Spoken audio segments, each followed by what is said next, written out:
अज़ीज़ सिद्दीकी साहब, आप इस सारी आज की जो एपिसोड हुई है इसको कैसे देखते हैं? डिप्टी स्पीकर की जो रूलिंग है वो ऑपोजिशन तो इसको गैर आईनी इकदाम कह रही है। इवन के आज हुकूमत ने, फवाद चौधरी साहब ने ये भी कहा कि आज इतवार वाले दिन अदालत लगाने की जरूरत नहीं थी, इतनी क्या इमरजेंसी थी?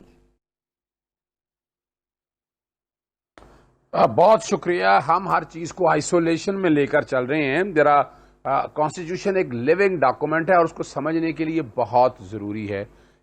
18वीं तरमीम के बाद वोट ऑफ कॉन्फिडेंस, ये पहली दफा कोई स्पीकर के कोई गवर्नमेंट या स्पीकर के पास ये मामला आया है। उससे पहले अगर आप जरा आसानी के लिए समझ आए, आर्टिकल 58(2) था असेंबलियों को डिसॉल्व करने के लिए। सदर को इख्तियार था असेंबलियां डिसॉल्व करने के लिए। अब इख्तियार मौजूद है। वो इख्तियार 2-3 दफा इस्तेमाल हुआ।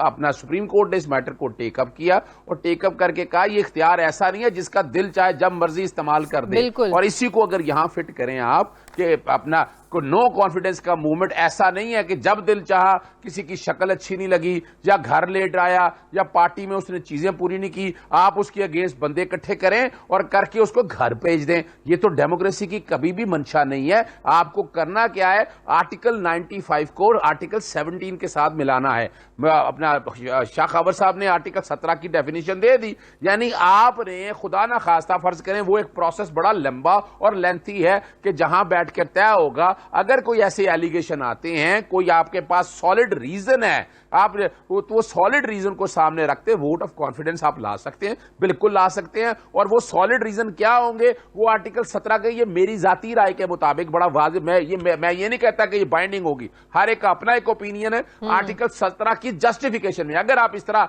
इजाजत दे देंगे, जिसका दिल चाहेगा वो 50 अरब 100 अरब लगाएगा और नो कॉन्फिडेंस मूवमेंट लाके फेंक देगा, ये आइन ने कभी नहीं ये कहा है। और दूसरी बात अब याद रखिएगा, आप सिर्फ आइसोलेशन में पढ़ते हैं, आर्टिकल 63A भी पढ़ें।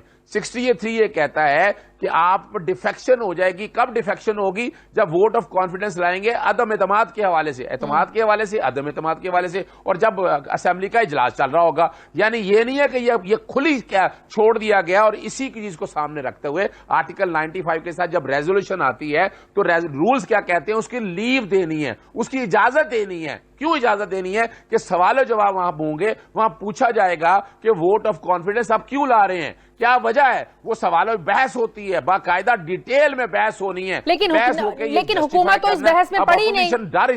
हुकूमत तो इस बहस में पड़ी नहीं अज़र सिद्दीकी साहब। नहीं ना, ये नो कॉन्फिडेंस जो लेके आया उससे साबित कर रहा है, उससे एस्टेब्लिश कर रहा है कि क्या है। हुकूमत ने क्या पॉइंट बनाया है, हुकूमत ने पॉइंट ये बनाया है कि ये जो वोट ऑफ कॉन्फिडेंस है ये टेंटेड है, मेलाफिडिया, इंटरनेशनल कंस्पिरेसी और उनके पास जितनी भी चीजें हैं। और यही चीजें मैं लेके गया था अपना नसीरुल एडवोकेट की तरफ से सुप्रीम कोर्ट के सामने 2 दिन पहले मैं लेके गया हूं, और यही चीजें मैं लेकर गया हूं सुप्रीम कोर्ट के सामने। उन्हें कहा कि एक कमीशन बना दें। कमीशन किस तरह बना दें, मेमो गेट का केस का सुप्रीम कोर्ट ये बना चुकी है। अपना हुसैन हक्कानी के केस में 3 चीफ जस्टिस मुख्तलिफ हाई कोर्ट के आए, उन्होंने बकायदा आके गिल्ट बताया कि हुसैन हक्कानी निकल गया। आज की कंस्पिरेसी के अंदर भी हुसैन हक्कानी शामिल है। 3 तारीख को वो लंदन में मिलता है नवाज शरीफ के साथ, 7 तारीख को ये बकायदा वो खत आता है, 8 तारीख को ये मूव आ जाती है। आप आइसोलेशन में बिल्कुल नहीं पढ़ेंगे इस बात को आप। और ये क्या हुआ, जब सुप्रीम कोर्ट के सामने गया, सुप्रीम कोर्ट ने ये दरखास्त सारी वापस कर दी। कहा गया कि आप नो कॉन्फिडेंस की मूवमेंट को रोक दें। ये सुप्रीम कोर्ट के सामने गया। सुप्रीम कोर्ट ने कल इस पे एतराजात लगाए। रजिस्ट्रार ने, उन्होंने कहा कि आर्टिकल 69 को सामने रखते हुए ये जो कोई भी है आप लेके जाए असेंबली के अंदर। तो जो सुप्रीम कोर्ट के सामने एतराजात लाके आए वो मामला भिजवा दिया, मैंने चूंकि भिजवा दिया मिनिस्ट्री ऑफ लॉ के पास कि आप लेके जाए। मिनिस्ट्री ऑफ लॉ ने मेरी वो पिटीशन और उस पर नोट बना के ये मामला रखा असेंबली के पास से। स्पीकर नेशनल असेंबली ने जब ये देखा कि इस मूवमेंट में ये बातें, अच्छा ये वजह क्या है, जहां राइट खत्म हो जाए ना, ये वोट ऑफ नो कॉन्फिडेंस आज खत्म हो गया कल फिर आ सकता। किसने कहा है कि ये राइट रहना है आज 7 दिन के अंदर। और वैसे भी याद रखिएगा 7 दिन इसके पूरे हो गए हैं और वैसे भी नो कॉन्फिडेंस का अगर मामला अगर आप देखें वो खत्म हो गया। जाएं और जहां तक मामला है असेंबली डिसॉल्व करने के हवाले से मामला है, वो एक अलग मामला है। 3 कॉन्सिक्वेंसेस के हुए हैं। एक तो आपने, लेकिन अभी जो सुप्रीम कोर्ट में मामला है वो ये है कि डिप्टी स्पीकर ने जो रूलिंग दी है वो आईनी है या गैर आईनी है। अभी तो इंतजार सुप्रीम कोर्ट के फैसले का है। मैं यही कह रहा हूं, नहीं, मैं यही कहने लगा हूं कि अब सुप्रीम कोर्ट के सामने एक मामला भी आया है सिर्फ कि क्या ये रूलिंग कानूनी है, आईनी है या नहीं है। और आर्टिकल 69 का भी जिक्र है। सुप्रीम कोर्ट की पूरी मुआवनत होगी, सुप्रीम कोर्ट को असिस्टेंस दी जाएगी और अच्छा होगा ना कि वो जो इंक्वायरी की चीजें हैं वो भी कोर्ट के सामने आ जाएगी, कोर्ट को अंदाजा हो जाएगा मैटर की सेंसिटिविटी का। और वोट ऑफ नो कॉन्फिडेंस ये बिल्कुल ऐसा नहीं है जब दिल चाहा ये आ जाए। और दूसरा इशू क्या है, जब वो vote of no confidence turn down हो गया वजीर आजम पाकिस्तान ने एडवाइस पे, ये दूसरा एक्शन आ गया कि असेंबली डिसॉल्व कर दिए।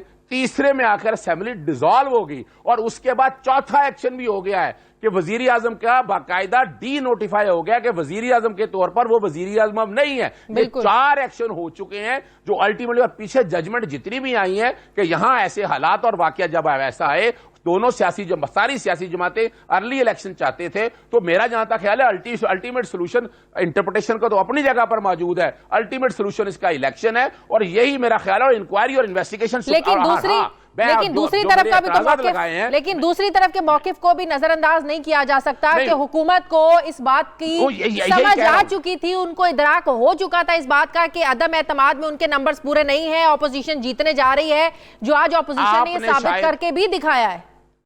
तो इसीलिए उन्होंने ये रास्ता अपनाया। आप देखिए अब क्या हुआ उसमें। नहीं, आप उसने क्या किया, अब क्या किया, असेंबली डिसॉल्व हो गई है, आपने बैठ के जलसा कर लिया, इजलास बुला, किस कानून के तहत बना लिया। जब जो वट एवर इट इज, वो छोड़े वो रूलिंग गलत थी या सही थी, ये असेंबली जिसमें जाकर वो बैठे। और उसमें कमाल की बात है कि जिन्होंने डिफेक्शन किया वो भी ले आए, वोट भी डाल दिया। वो एक अलग कहानी शुरू होगी कि वो डिफेक्शन भी हो चुकी है।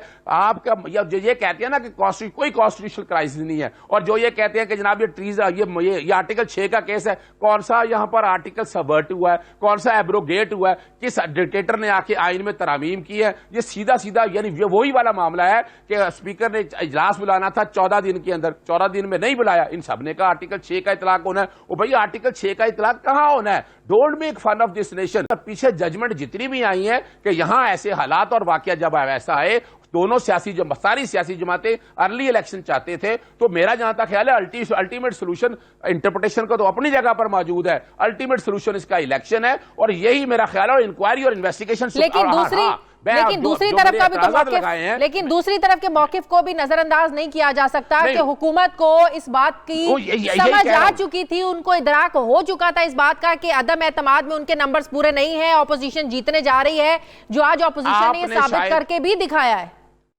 तो इसीलिए उन्होंने ये रास्ता अपनाया। आप देखिए अब क्या हुआ उसमें। नहीं, आप उसने क्या किया, अब क्या किया, असेंबली डिसॉल्व हो गई है, आपने बैठ के जलसा कर लिया, इजलास बुला, किस कानून के तहत बना लिया। जब जो वट एवर इट इज, वो छोड़े वो रूलिंग गलत थी या सही थी, ये असेंबली जिसमें जाकर वो बैठे। और उसमें कमाल की बात है कि जिन्होंने डिफेक्शन किया वो भी ले आए, वोट भी डाल दिया। वो एक अलग कहानी शुरू होगी कि वो डिफेक्शन भी हो चुकी है।